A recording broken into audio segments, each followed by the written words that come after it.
My name is Gill and I'm one of the founding trustees of BCRT.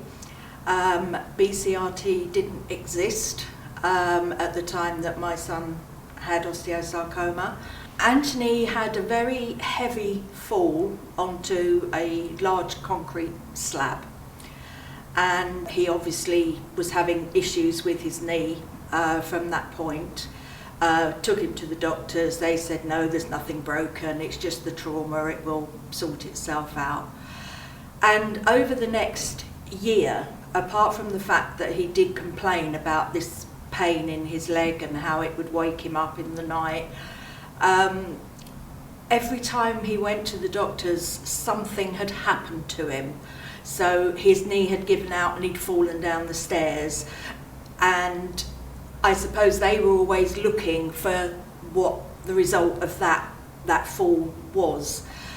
We went on like that for a year, and then we saw an advert for a free consultation with a chiropractor. And so we went to the chiropractor, and she looked at his leg. She took an x-ray of it, which was the first time that had been done. And then that evening she called me at home and said, right, I've got the results of the x-ray, I need you to come in tomorrow morning, you're going to have to go to A&E and you'll be there all day.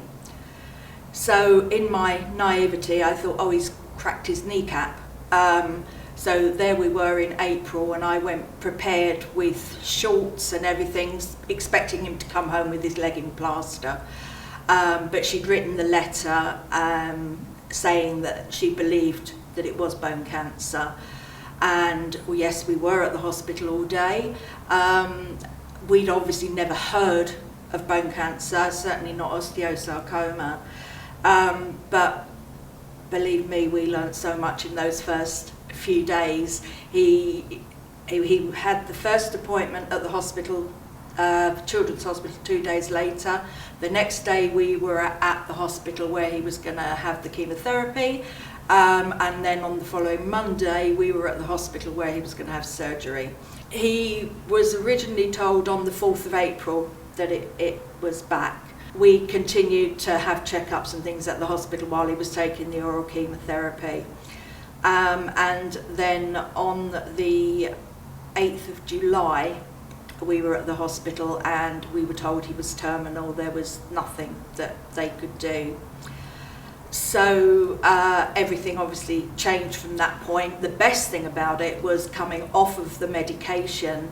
It sounds so stupid because he was dying, but he was better than he had been in such a long time, and we were really able to enjoy that time and do things that we hadn't been able to do while he was on treatment. So we went for an x-ray late September, and he said to me, I don't want to see the x-ray. So I said, that's fine. So anyway, we did the x-ray, and the radiographer brought the x-ray out, held it up and said, I think I've done something wrong. He said, if your lungs really look like this, you'd be dead. And that just absolutely knocked him. I think that probably after the diagnosis was the worst day that we had.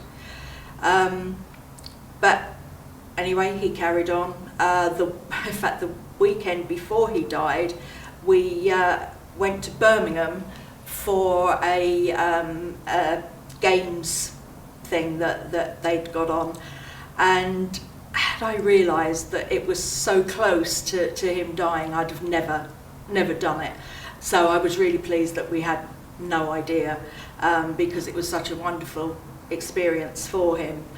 But then on the weekend he was absolutely fine.